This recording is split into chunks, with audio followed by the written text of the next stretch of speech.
Last class में अपन को नया प्रोसेस स्टार्ट करना था ना, एडियाबैटिक। नोट तो लिख गया था, अपन 80 रुपए लिखती देखो, एडियाबैटिक करना अपन को। न्यूमेरिकल करवा दिया था वो ग्राफ वाला, याद है? yes. हाँ नोट्स ही नहीं बन रहे तो कहाँ से याद होगा। सुनो, प्रोसेस नंबर 2 इज एडियाबैटिक। सबका ध्यान इधर हो जाए, एडियाबैटिक प्रोसेस पढ़ने जा रहे हैं अपन। कौन सा बेटा? एडिया। अब सबका ध्यान इधर इधर हो जाए।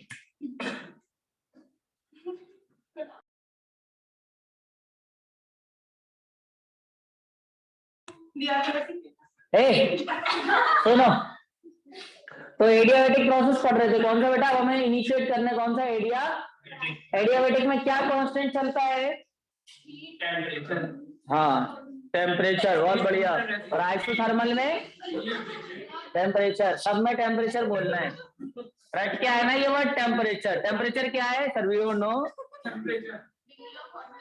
हाँ शाबाश, चलो कुछ तो पता है। चलो, तो उसमें अगर कोई आइडियल गैस भर दे मैं एडियाबैटिक प्रोसेस में, तो आइडियल गैस पे कौन सा फॉर्मूला एप्लीकेबल है?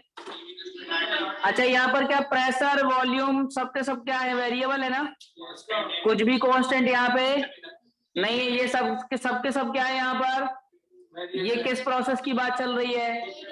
एडियाबैटिक की बात चल रही है यहाँ पे। ये सारे के सारे वेरिएबल है। तो मैं अगर ये कहूं कि एक सिस्टम से, किससे बेटा? एक सिस्टम से अब आपने इसको ना कन्वर्ट कर दिया, इसकी स्टेट इनिशियल से कुछ क्या कर दी? फाइनल कर दी। क्या कर दिया? Initial to final. मान लीजिए प्रेशर था पहले P1, फिर हो गया ये V1 था, ये T1 था, और ये चेंज हुआ P2, V2 और T2। ये कन्वर्ट किया अपन ने, हीट को कांस्टेंट रखते हुए काम किया है। तो क्या इसमें ये कह सकता हूं कि P1 V1 upon T1 equal to P2 V2 upon, क्या इसमें अगर अपने पास ये 6 टर्म में से कोई भी 5 दे दे तो छठवा अपन निकाल सकते हैं? समझ आ रही है बात? सुनो, ध्यान लगाओ बेटा, एडियाबैटिक प्रोसेस। उससे पहले कौन सा पढ़ा था अपन ने? आइसोथर्मल पढ़ा था। अब अपन कौन सा पढ़ रहे हैं? एडियाबैटिक के अंदर क्या कांस्टेंट चल रहा है? हीट। क्या बेटा, क्या कांस्टेंट चल रहा है? हीट। क्या ये लाइट बंद करा दें? सही है। तो बेटा ये अपने पास क्या है कि यहाँ पर अगर हीट कांस्टेंट है तो याद रखना कि P1 V1 अपॉन T1 वाला कॉन्सेप्ट जो है वो चलता है कि P1 V1 अपॉन T1 या PV/T जो है वो कांस्टेंट है। प्रेशर वॉल्यूम का प्रोडक्ट डिवाइडेड बाय टेम्परेचर। ये क्या चल रहा है इसमें? कांस्टेंट चल रहा है। क्या चल रहा है बेटा? सारे लोग जाग रहे हैं क्लास में? भाई 5-6 घंटे की क्लास लेने का नींद तो नहीं आ रही किसी को? भाई आधा केजी फूड खाने के बाद नींद तो नहीं आ रही किसी को? ओ सॉरी, गलती से निकल गया, 1 kg था बस, पूरी बात। और जो लोग डाइट पे हैं उनको तो नहीं आ रही नींद, वीकनेस तो फील नहीं हो रही है? चलो, तुम लोग भी डाइट पे हो इसलिए अब फूड पे गए थे। चलो कोई बात नहीं। चलो सुनो, तो यहाँ ना अपने को ना एक फॉर्मूला लगाना है डेल्टा ई वाला। कौन सा बेटा? डेल्टा ई के लिए याद रखना है कि we will use this formula NCBRT। क्या बेटा? NCB, ये फॉर्मूले लगाएंगे। और अपन लगाएंगे डेल्टा H के लिए NCPRT। क्या लगाएंगे बेटा? क्या ये पहले लग रहे थे? क्या ये फॉर्मूले लग रहे थे? आइसोथर्मल में लगा रहे थे क्या अपन? ये अपन किस में लगा रहे हैं? कौन से वाले प्रोसेस में? याद रखना कि बेटा प्रोसेस क्या है, नहीं तो आप फॉर्मूले चेंज करते चले जाओगे और एक टाइम के बाद ना आप कंफ्यूज टोटली हो जाओगे कि किसमें कौन सा फॉर्मूला अप्लाई करना है। हर एक को इंडिविजुअली इसलिए बताया जा रहा है कैटेगराइज करके, ताकि आपको याद रहे कि वहां वर्ड लिखा हुआ था कि दिस सिस्टम एडियाबैटिकली चला, ये दिस सिस्टम आइसोथर्मली चला, आइसोकोरिक प्रोसेस था। प्रोसेस के हिसाब से फॉर्मूले चलते हैं। एक जनरल फॉर्मूला जो अपने पास है, अगर आपने कॉन्सेप्ट पकड़ लिया, जो कि आप पकड़ नहीं पा रहे हो, अगर आपने कॉन्सेप्ट पकड़ लिया, इन्हीं लेक्चर्स को ना आप 3 से 4 बार देख के देख लेना इसी चीज को। और ऐसा नहीं है कि अपन को केवल 11th के लिए देखना है, ये अपन को ना पूरा अच्छे से प्रिपेयर करना है। थर्मोडायनेमिक्स, केमिस्ट्री के अंदर एक ही टॉपिक है जो आपको रुला सकता है पूरी तरह, थर्मोडायनेमिक्स। मतलब इतना तो ना आयनिक इक्विलिब्रियम भी नहीं रुला सकता अपने को जितना कौन रुला सकता है? थर्मोडायनेमिक्स। क्यों? हमको सब पता है वर्क डन का फॉर्मूला क्या है, हमें पता है एडियाबैटिक का मतलब क्या है, हमें पता है आइसोथर्मल वर्ड को क्या समझाता है, हमें पता है सिस्टम सराउंडिंग बाउंड्री क्या है, हमको रिवर्सिबल इरिवर्सिबल पता है क्या होते हैं। बट द प्रॉब्लम इज हम भूल जाते कि फॉर्मूला कौन सा कहां लगना। समझे? क्योंकि फॉर्मूले हर जगह अकॉर्डिंग टू द सिचुएशन चलते हैं, उसमें जनरल फॉर्मूले भी चेंज हो रहे हैं कब, जब सिचुएशन बदल रही है। क्लियर? अगर आपको सिचुएशन याद रहेगी तो आपसे आंसर बनेंगे। जैसा अभी इस पे न्यूमेरिकल भी करेंगे।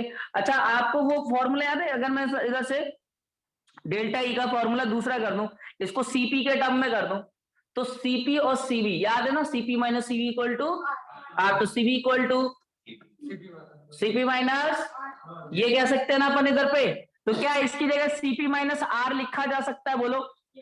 इनटू में आर टी। बोलो, क्या ये फॉर्मूला इसमें कन्वर्ट हो सकता है? कब हो सकता है? जब अपने को क्या दिया हुआ हो, सीपी दिया। अच्छा, अपने को अगर गामा दिया हो तो गामा भी निकाल सकते ना, याद है ना, gamma is equal to CP by, तो भी अपन काम कर सकते ना इस प्रोसीजर पे। कभी कभी ना उल्टा कर देता, गामा दे देता तो अपन भूल जाते, अरे सीपी निकालना कैसे निकलेगा। समझ में आ रही बात? आपको याद है कि गामा को अपन ने इन टर्म्स ऑफ, मतलब सीपी को अपन ने इन टर्म्स ऑफ गामा लिखा था और सीवी को इन टर्म्स ऑफ गामा लिखा था, याद है क्या? भूल गए?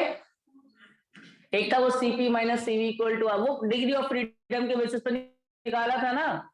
याद आ रहा? कुछ भी याद आ रहा है तो बताओ जरा, CP in terms of gamma कितना होता?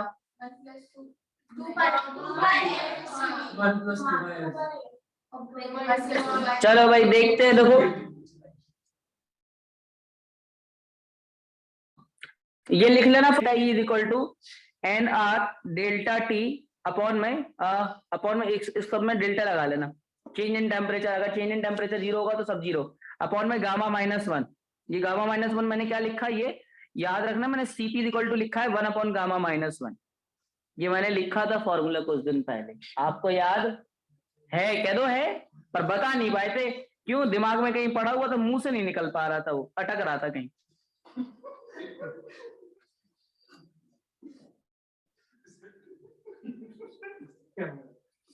Delta H is equal to अपन ना गामा इंटू ये लिख सकते हैं डेल्टा ई, ये फॉर्मूला भी याद रखना, ठीक है? Delta H is equal to gamma into delta E, ये फॉर्मूला भी याद रखना। और बाकी अगर आप चाहो तो ये कह सकते हो कि CV is equal to R upon gamma minus one, ये लिख सकते हो सीवी इज इक्वल टू, और सीपी इज इक्वल टू आप लिख सकते हो gamma R upon gamma minus one, ये आप लिख सकते हो। क्लियर? तो ये कुछ चीजें हैं। सो आप पेज नंबर 1 का भी स्क्रीनशॉट ले लो और पेज नंबर 2 का भी स्क्रीनशॉट ले लो। देवांश क्लास में प्रेजेंट है क्या? नहीं है? चलो सुनो, वर्क डन का फॉर्मूला, वर्क डन का फॉर्मूला आपको पता ही होगा, माइनस का पी, ये तो रटा हुआ होना चाहिए ना, W is equal to minus का पी डीवी। अब इसमें आपसे मैं कहूं बेटा, आपको अमाउंट ऑफ हीट निकालना है। क्या निकालना है? हीट। कौन से प्रोसेस से जाए? प्रोसेस तो वही है, फॉर्मूला कौन सा लगा है? फ्लॉट याद है? फ्लॉट में क्या होता?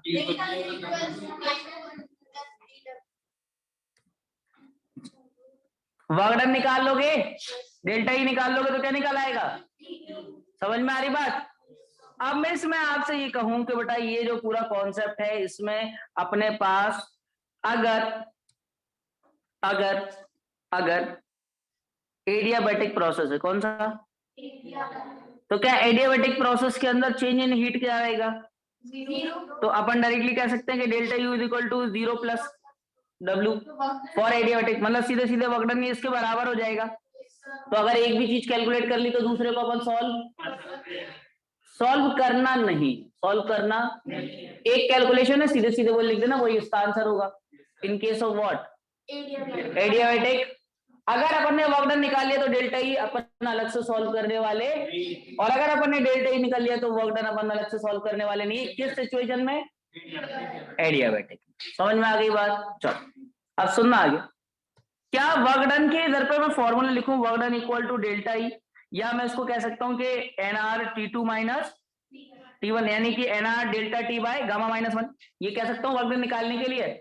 जनरल फॉर्मूला तो यही है जो चेंज होने वाला, बट अगर मान लो पड़ा कि वर्क से रिलेटेड कुछ दिया ही नहीं है तो we can calculate delta E, और डेल्टा ई किसके बराबर हो जाएगा? वर्क डन के बराबर। बात समझ में आ रही? तो अपने पास एडियाबैटिक के लिए ना वही फॉर्मूला वर्क का होगा, वही किसका हो गया, डेल्टा ई का। दोनों में से जिसका टर्म्स हमको दिए वो निकाल लो, दूसरे का आंसर आ जाएगा ऑटोमेटिकली। समझ पा रहे हो बात को?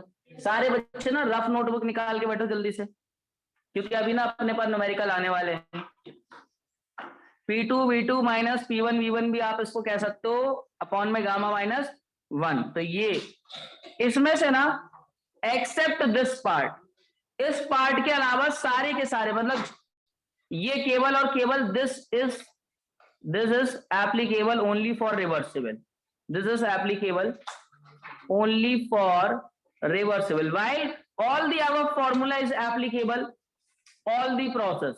मतलब जितने भी एडियाबैटिक की सिचुएशन आएगी ना, बाकी सारे जितने फॉर्मूले हम लोगों ने लिखे, चाहे वो पेज नंबर 2 के हो चाहे वो 3 को, सारे के सारे एडियाबैटिक पे लगेंगे। एडियाबैटिक का चाहे रिवर्सिबल के साथ चाहे रिवर्सिबल आ जाए, एक्सेप्ट द लास्ट वन जो मैंने लिखा कि work done equal to P2 V2 minus P1 V1 upon gamma 1 gamma minus 1। याद रखना है कि this formula is applicable only for the reversible process. बाकी अदर जितने भी फॉर्मूले हैं वो सभी प्रोसेस में रिवर्सिबल हो चाहे रिवर्सिबल हो, सब पे वर्क करेंगे, आंसर भी आ जाएंगे। क्लियर ना?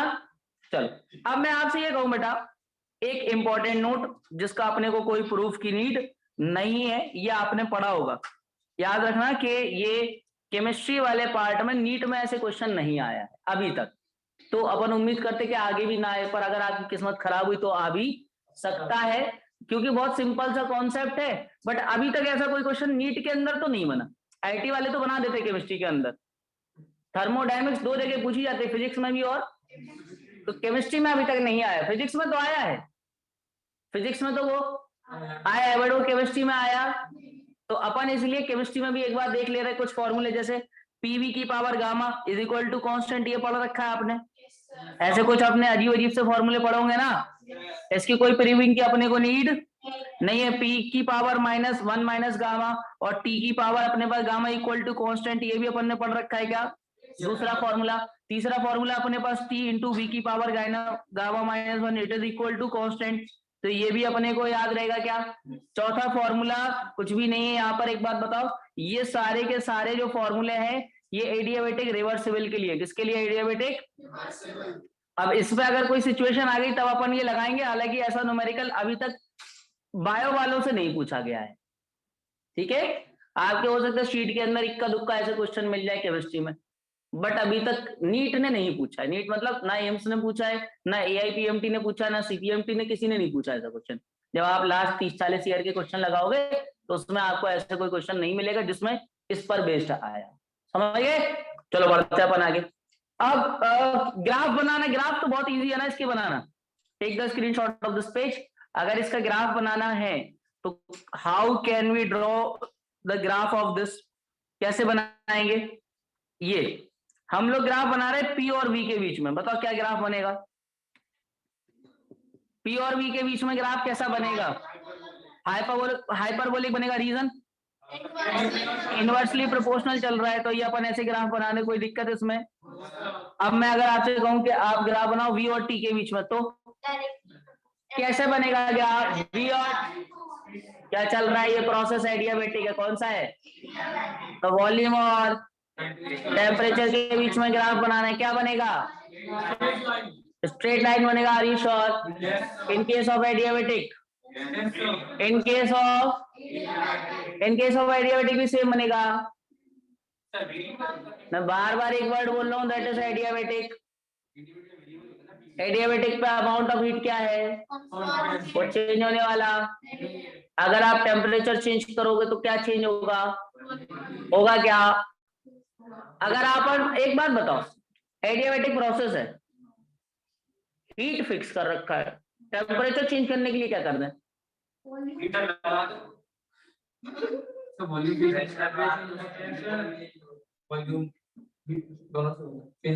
क्या टेम्परेचर चेंज करने के लिए टेम्परेचर लाया जा सकता है एडियाबैटिक प्रोसेस में। हीट चेंज अपन कर, बात समझ में आ रही है। तो it depends on the pressure and, तो अगर ग्राफ एडियाबैटिक में वॉल्यूम टेम्परेचर का पूछ ले तो क्या डायरेक्टली प्रोपोर्शनल बनाना सही होगा, क्या हो सकता है, सोच के देखो, क्या वो डायरेक्टली इन दोनों पे डिपेंड ही नहीं कर रहा? वॉल्यूम किस पर डिपेंड कर रहा है फिर सीधे सीधे? वो टेम्परेचर से उसको कोई लेना देना। और अगर प्रेशर चेंज करोगे तो टेम्परेचर में चेंज, तो अगर टेम्परेचर में चेंज आ रहा है तो क्या डायरेक्टली स्ट्रेट लाइन लिख सकते? वॉल्यूम इज इनवर्सली प्रोपोर्शनल और directly proportional to the pressure. अगर वो प्रेशर के इनवर्सली प्रोपोर्शनल है तो टेम्परेचर, यहाँ टेम्परेचर के साथ कोई छेड़खानी हो, केवल किसके साथ हो रही होगी? प्रेशर के साथ जब छेड़खानी हो रही होगी तो वॉल्यूम कैसे चेंज हो रहा होगा? वॉल्यूम कैसे चेंज हो रहा होगा? यानी वहां जब टेम्परेचर चेंज हो रहा होगा तो वो किसकी वजह से हो रहा होगा? किसकी वजह से हो रहा होगा?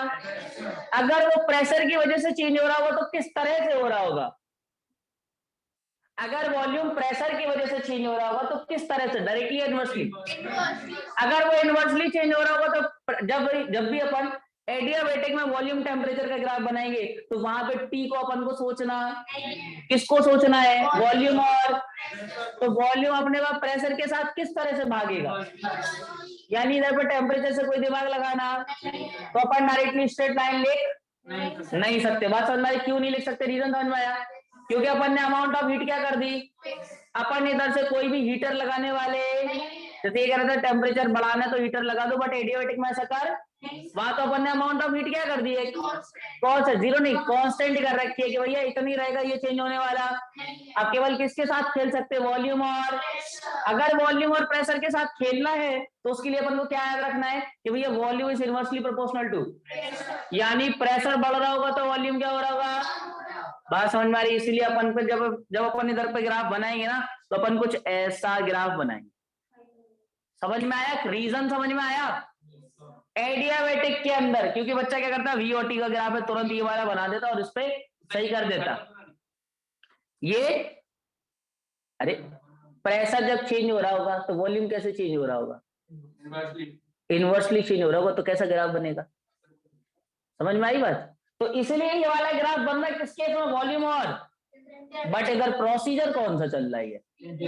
एडियाबैटिक चल रहा है। बाकी किसी भी केस में ऐसा होने वाला, क्योंकि अपने को पता है कि volume is directly proportional to temperature. Volume is directly proportional to, अगर टेम्परेचर के डायरेक्टली प्रोपोर्शनल है तो फिर वो स्ट्रेट लाइन का ग्राफ जाएगा।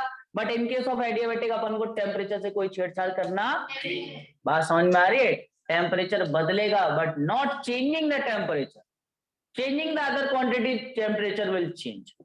समझ में आई बात? इसलिए जब आप ऐसे ग्राफ देखोगे तो वहां पे आप स्ट्रेट लाइन चिपका दोगे, आपको कि यही आंसर है। बट ध्यान रखना कि this graph is only for the adiabatic process, not the others. Clear बात? बढ़े क्या आगे? चलो take the screenshot of this page. इसमें आप इतना सा काम भले ही कर सकते हो कि यहाँ A to B जा रहे हैं, यहाँ B to A चल रहा है, ये आप इतना सा काम कर सकते हो। यहाँ पर ये VT का ग्राफ, अच्छा प्रेशर टेम्परेचर का ग्राफ क्या स्ट्रेट लाइन में जा सकता है? क्या एक बार ऐसा ही बनेगा, ऐसा ही बनेगा। बट आप क्या ग्राफ को अपन ऐसे दिखाएंगे? ये सॉरी एक चीज मैंने गड़बड़ कर दी, इधर ए ऊपर ये आएगा, ये रहेगा बी। हाँ, क्या ग्राफ तो अपना हाइपरबोलिक जाएगा? क्या ग्राफ अपना हाइपरबोलिक जाएगा? इन केस ऑफ एडियाबैटिक अगर कोई आपसे कहते सर एक काम करिए प्रेशर और टेम्परेचर के बीच में ग्राफ बनाइए, तो बच्चे के दिमाग में चलेगा pressure is directly proportional to, but इधर ऐसा कुछ होता क्यों भैया? बिकॉज टेम्परेचर अपन ने क्या कर दिया, एक फिक्स कर दिया कि उसके साथ कोई छेड़खानी नहीं होगी। क्योंकि अगर आप टेम्परेचर बदल रहे हो इसके बाद आप अमाउंट ऑफ हीट दे रहे हो, आप by changing the other things you will change the temperature, not changing the temperature changing the other things. समझ पा रहे हो बात क्या चल रही है एडियाबैटिक में? आप सिस्टम का टेम्परेचर आपने फिक्स कर दिया कि भैया 25 डिग्री सेल्सियस पे काम हो रहा था, सिस्टम का टेम्परेचर कितना है?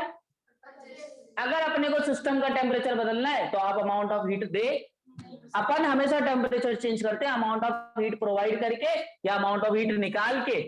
समझ में आ रही बात? इधर ना अमाउंट ऑफ हीट देना है ना हीट, यानी ये अपने पास जो पूरा प्रोसेस चल रहा है जैसे, तो इस प्रोसेस के अंदर अपन टेम्परेचर को अगर चेंज करना है तो अपने को अदर क्वांटिटीज चेंज करना पड़ेगी। किसकी? सिस्टम की। किसकी बेटा? तो अगर आपने other quantity like pressure volume अगर आपने चेंज किया तो उस केस में फिर टेम्परेचर उस सिस्टम का बदलेगा, सराउंडिंग से कोई लेना देना। समझ में आ रही है बात? तो बेटा यहां मैं आपसे कहूंगा बेटा draw the graph of P और V, draw the graph of P और टी, सॉरी पी और तो क्या ये स्ट्रेट लाइन बनाना सही होगा? एडियाबेटिक में ये सही होने वाला, तो ये अपने पास ऐसा चलेगा। समझ में आया मैंने स्ट्रेट क्यों नहीं बनाया? समझ में आ रही बात? स्ट्रेट क्यों नहीं बना रहे हैं? क्योंकि अपन जो ग्राफ बना रहे हैं ना, वो अपन ना इस कॉन्सेप्ट से चला रहे हैं। जो अभी ये फॉर्मूले लिखे गए थे ना, इस कॉन्सेप्ट से ग्राफ बनाने की कोशिश कर रहे हैं, ठीक है? ना कि अपन वो जो पीवी इक्वल टू एनआरटी वाले फॉर्मूले से अपन ग्राफ नहीं बना रहे। Clear? So take the screenshot of page number 5 and page number 6। अब मैं एक छोटा सा आपसे बात पूछूंगा कि अगर वॉल्यूम बढ़ रहा होगा, अगर वॉल्यूम बढ़ रहा होगा एडियाबेटिक प्रोसेस में, तो कंप्रेशन होगा एक्सपेंशन? वॉल्यूम बढ़ाने की बात कर रहा हूं। अगर वॉल्यूम बढ़ेगा तो एक्सपेंशन होगा, अगर एक्सपेंशन होगा तो वर्क कौन करेगा, सिस्टम या सराउंडिंग? अगर मैं कहूं कि वॉल्यूम इज इंक्रीजिंग, एक्सपेंशन हो रहा है, तो एक्सपेंशन किस केस में होगा? क्या सिस्टम वर्क डन कर जाएगा? अगर सिस्टम वर्क डन करेगा, यानी कि इसमें अपन ये कह सकते हैं एक्सपेंशन के केस में कि यहाँ पर वर्क डन बाय, और अगर वॉल्यूम डिक्रीज हो रहा है तो आप जबरदस्ती उसका वॉल्यूम कम कर दोगे ना, बाहर से कुछ वर्क करके कंप्रेशन के केस में, यानी कि वर्क डन ऑन द, अच्छा work done on the system को अपन ये भी कह सकते हैं ऑन द सिस्टम को कि work done by the surrounding. उल्टी बात बोल देंगे तो समझ में आ जाएगा, सेम बोल में भाई जो लिखा हुआ है work done by the system, क्या मैं इसको बोल सकता हूँ कि work done on the surrounding? क्या इसमें अपन को इसको कंफ्यूजन कोई? अपन सेम लेके चलेंगे, चाहे work done by the system बोल दे, चाहे work done on the surrounding बोल दे, बोथ कॉन्सेप्ट आर सिमिलर। और याद रखना कि किसमें नेगेटिव किसमें पॉजिटिव? एक्सपेंशन में नेगेटिव, एक्सपेंशन में, और कंप्रेशन में मैंने आपको बताया था कि हो सकता है कि फिजिक्स की कन्वेंशन जस्ट उल्टे हो, तो उनका कॉन्सेप्ट अलग चल रहा है। अपन केमिस्ट्री में नेट हीट कंटेंट से, आईयूपीएसी का जो साइन कन्वेंशन है वो नेट हीट कंटेंट से चल रहा है। जैसे डायपोल मूवमेंट में मैंने कहा था कि मूव इलेक्ट्रोनेगेटिव एलिमेंट की तरफ डायरेक्शन रखना है, वहां वो बोलेंगे भैया नेगेटिव से पॉजिटिव की तरफ डायरेक्शन दे दो, तो वो उल्टा क्यों चल रहा है? वो उनका यूनिट पॉजिटिव चार्ज लेके चलते हैं, उनके जो साइन कन्वेंशन है, तो उस कन्वेंशन के पीछे कोई रीजन है, अपना साइन कन्वेंशन के पीछे कुछ और रीजन है, इसलिए अपने साइन कन्वेंशन बदल सकते। कोई बच्चे कहेगा सर फिजिक्स और केमिस्ट्री का क्या अलग अलग है? अलग अलग कुछ नहीं है, अपने बस साइन कन्वेंशन अलग अलग। बात समझ में आ रही? कन्वेंशन के अपने रीजन कुछ और है, वो किसी और पर्पज से स्टडी कर रहे हैं, अपन किसी, समझेगा बात को? तो मैं यहाँ पर ये कहूँ कि बेटा यहाँ अगर work done on the system हो रहा है, तो क्या इसको ये बोला जा सकता है कि work done by the surrounding? क्या दोनों ही बात सिमिलर है? अब मैं आपसे एक बात बताऊं, एक बात पूछूं कि क्या इंटरनल एनर्जी जो है वो फंक्शन टेम्परेचर का होता है या नहीं? क्या इंटरनल एनर्जी टेम्परेचर का फंक्शन था? क्या पहली की क्लासेस में हम लोगों ने ऐसी बात सुनी थी कि इंटरनल एनर्जी जो है वो टेम्परेचर डिपेंडेंट क्वांटिटी है? याद आया कुछ कुछ? अगर ये अपने पास है, तो अगर टेम्परेचर को मैं डिक्रीज करूंगा तो इंटरनल एनर्जी क्या होगी? बट टेम्परेचर को डायरेक्टली डिक्रीज कर सकता है क्या? अपन किस चीज को चेंज करेंगे? चलो बात को पकड़ लिया अब आप लोग। अगर कहीं पर लिखा है, कहीं पर ऐसा ना एक छोटा सा नोट छोड़ दे रहा कि जब आप न्यूमेरिकल लगा रहे हो ना, आपको बस करना ये है कि कैटेगराइज कर देना पार्ट्स को। अगर आपने कैटेगरी को मिक्स किया ना, तो आपके दिमाग में खिचड़ी पक जाएगा इसका मतलब। जब आप आइसोथर्मल कर रहे हो तो आइसोथर्मल को ही स्ट्रॉन्ग करना, क्वेश्चन के वर्ड्स को पकड़ना है अपने को कि प्रोसेस एक्चुअल चल क्या रहा है, क्योंकि वो मेंशन करके देता है कि एडियाबेटिकली हो रहा है, आइसोथर्मली हो रहा है, आइसोकोरिक चल रहा है, क्या चल रहा है, आइसोबेरिक चल रहा है, तो वो मेंशन करेगा। जैसे ही मेंशन करेगा ना, तो वहां ना अपना दिमाग वर्क केवल उसी पार्ट पे करना चाहिए, अलग पे नहीं। अगर आपने जैसे मिक्स कर दिया तो आपसे क्वेश्चन नहीं बनने वाला। तो यहाँ पर मैं एक बात लिख रहा हूँ क्या, कि अगर कहीं कहीं पर कहे कि एडियाबेटिक एक्सपेंशन हो रहा है, क्या हो रहा? अच्छा, एडियाबेटिक एक्सपेंशन के प्लेस पे ना वो ये कह सकता है कूलिंग। अरे समझ जाओ ना, चलो कोई बात नहीं। एडियाबेटिक एक्सपेंशन अगर हो रहा है तो बोलेगा कूलिंग हो रही है, और कूलिंग कब होती है? टेम्परेचर बढ़ा के या कम करके? हाँ, इनके घर में होता है ऐसा। इनके घर कहते हैं कि गैस के ऊपर रख दीजिए वाटर, अभी ठंडा हो जाएगा। चलो, अगर कहीं लिखा आ रहा है एडियाबेटिक कंप्रेशन, सुनो सुनो, अगर कहीं पर कह दे कि एडियाबेटिक कंप्रेशन वर्ड यूज कर दे, या वो ये कर दे कि हीटिंग कर रहे हैं, तो टेम्परेचर क्या कर रहे होंगे, बट डायरेक्टली टेम्परेचर बढ़ाने वाले, क्योंकि एडियाबेटिक प्रोसेस है। क्या याद रहेगा? चलो एक न्यूमेरिकल सबके लिए, क्या बेटा, एक न्यूमेरिकल सब मतलब ऑनलाइन वालों के लिए भी और ऑफलाइन वालों के लिए भी। सुनो, क्वेश्चन इज, क्वेश्चन में कह रहा है, स्क्रीनशॉट लेना है पेज नंबर 7 का तो ले सकते हो। क्वेश्चन में कह रहा है कि 1 मोल ऑफ, क्या बेटा, 1 mole of an ideal, 1 mole of an ideal non linear try atomic, degree of freedom बताएगा कोई इसका? हाँ, try atomic gas is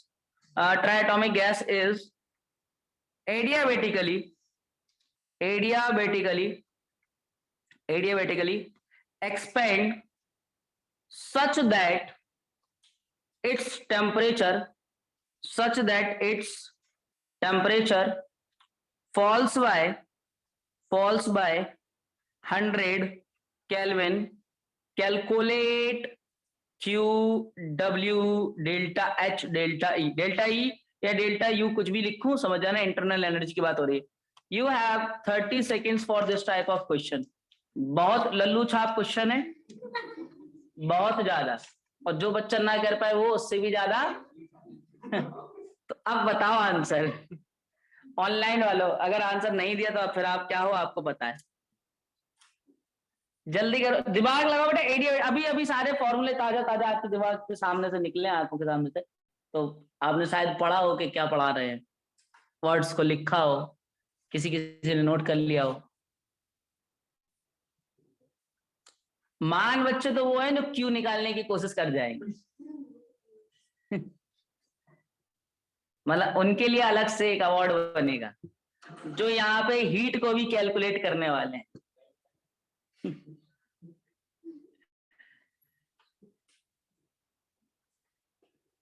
answer दो भाई जल्दी। अंशिका सिंह, सत्यम सिंह, दीपिका सिंह, गहना सिंह, सिंग अ सॉन्ग, ये कह रहा हूं। सिंग अ हर्ष,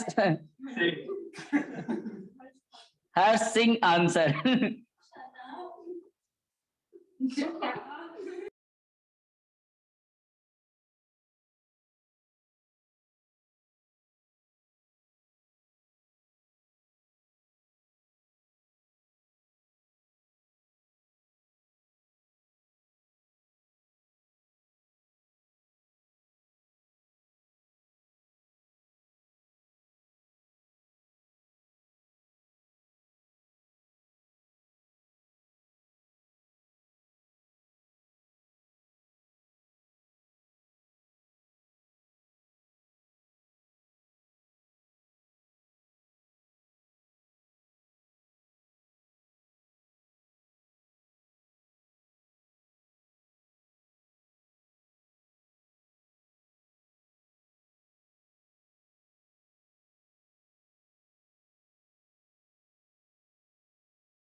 अरे मैंने कहा था W होता, वो W बेटा, Q तो 0।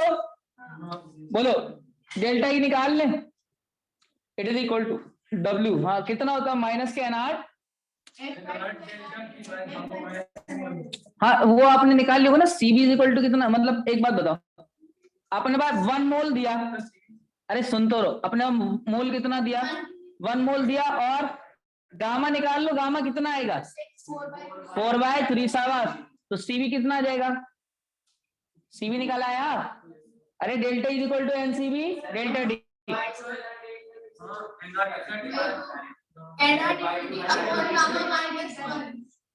तो तुम लोग को डेल्टा टी कहां से नजर आ गया,